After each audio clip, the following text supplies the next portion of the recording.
sakit bersalin sudah dimulai. Yesus tidak berkata bahwa dunia akan berakhir tiba-tiba dalam sekejap. Dia memakai satu gambaran yang sangat manusiawi dan emosional, sakit bersalin. Matius 24 ayat 7 hingga 8. Sebab bangsa akan bangkit melawan bangsa, dan kerajaan melawan kerajaan. Akan ada kelaparan dan gempa bumi di berbagai tempat. Akan tetapi semuanya itu barulah permulaan penderitaan menjelang zaman baru.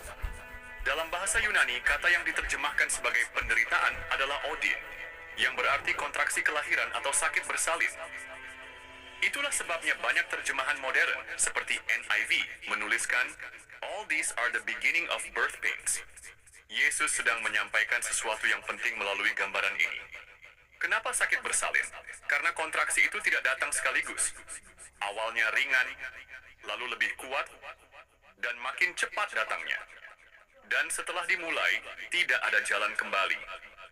Proses itu akan terus berlanjut sampai kelahiran terjadi. Itulah yang sedang kita lihat sekarang. Peperangan bukan lagi berita luar biasa, tapi rutinitas.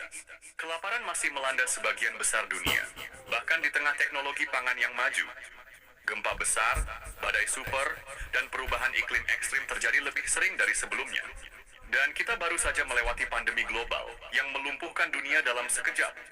Roma 8 ayat 22 menegaskan, sebab kita tahu bahwa sampai sekarang segala makhluk sama-sama mengeluh dan sama-sama merasa sakit bersalin. Bumi ini sedang berkontraksi, bukan karena kehancuran, tapi karena sesuatu sedang hendak lahir, yaitu langit baru, bumi baru, dan kerajaan Allah yang kekal. Tapi bagi banyak orang, ini hanya terlihat sebagai kekacauan. Mereka gagal melihat pola nubuatan yang sedang bergerak. Kemurtadan besar dan pengkhianatan. Setelah menggambarkan kondisi dunia, Yesus menunjuk ke dalam, ke kondisi gereja dan umatnya sendiri. Matius 24 ayat 9 hingga 10. Kamu akan diserahkan supaya disiksa, dan kamu akan dibunuh dan akan dibenci semua bangsa oleh karena namaku. Dan banyak orang akan murtad, dan mereka akan saling menyerahkan dan saling membenci. Ini bukan hanya serangan dari luar, ini kehancuran dari dalam. Orang-orang yang dulu setia akan mulai meninggalkan iman mereka. Bukan karena alasan logika, tapi karena takut, tekanan, dan keinginan untuk diterima. 2 Tesalonika 2 ayat 3. Sebab sebelum hari itu haruslah datang dahulu murtad. Kita melihat itu terjadi sekarang. Gereja-gereja mengubah ajaran agar sesuai dengan budaya. Pemimpin-pemimpin rohani yang dulu berapi-api, sekarang kompromi demi kenyamanan. Jemaat yang lebih ingin mendengar khotbah motivasi, bukan kebenaran yang menegur. Dan ketika penganiayaan datang, banyak yang akan menyerah. Bahkan mengkhianati saudara seiman, demi menyelamatkan diri sendiri. Yesus tidak menyampaikan ini untuk membuat kita takut. Dia menyampaikannya agar kita tidak tertipu oleh kedamaian palsu. Bangkitnya penyesatan rohani. Tanda berikutnya sangat berbahaya karena tidak terlihat seperti ancaman. Justru sebaliknya, kelihatan rohani, menarik, dan menghibur. Matius 24 ayat 11. Banyak nabi palsu akan muncul dan menyesatkan banyak orang. Nabi palsu tidak selalu datang dengan wajah jahat. Mereka datang dengan wajah ramah, suara lembut, dan ayat Alkitab di tangan. Mereka memakai kata kasih, tapi menolak pertobatan. Mereka bicara tentang rahmat, tapi tidak menyebut salib. Mereka bawa pengharapan, tapi tanpa kebenaran. Yesus menambahkan di ayat 24, sehingga sekiranya mungkin, mereka menyesatkan orang-orang pilihan juga. Itu artinya kita juga bisa tertipu jika tidak berakar dalam firman.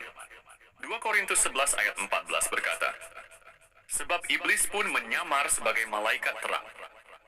Dan hari-hari ini kamu bisa menemukan mereka di mimbar-mimbar besar yang penuh lampu dan sorakan, di TikTok, YouTube, dan media sosial lainnya. Mereka tidak membawa terang, mereka membawa kabut. Penyesatan ini punya efek perlahan. Tidak meledak, tidak dramatis, tapi berbahaya. Kasih yang menjadi dingin. Matius 24 ayat 12 hingga 13. Dan karena makin bertambahnya kedurhakaan, maka kasih kebanyakan orang akan menjadi dingin.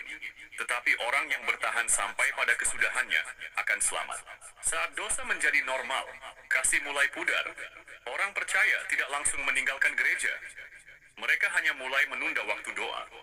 mulai merasa nggak enak saat kebenaran disampaikan, mulai lebih nyaman dalam zona abu-abu. Dan ketika waktu habis, mereka tidak menyadari pelitanya sudah padam. Yesus menggambarkan ini dalam perumpamaan 10 gadis. 5 bijak, 5 bodoh. Semua menunggu, semua tertidur. Tapi hanya yang membawa minyak yang bisa masuk.